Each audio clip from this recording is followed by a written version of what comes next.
This lesson we're going to learn how to play the E major chord. So it's a really nice easy chord, especially if you're a beginner guitarist. First things first then, for the fingering, we need to have your middle finger on the 2nd fret of the A string. We then need to have your ring finger on the 2nd fret of the D string, so directly underneath it. And then we then need to have your index finger on the 1st fret of the G string. And luckily, you will need to play every single open note as well.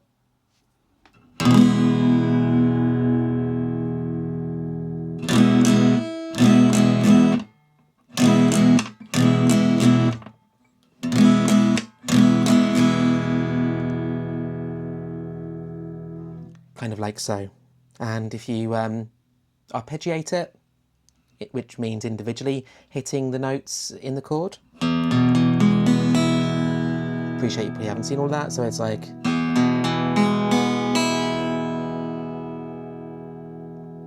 Thanks for watching this lesson.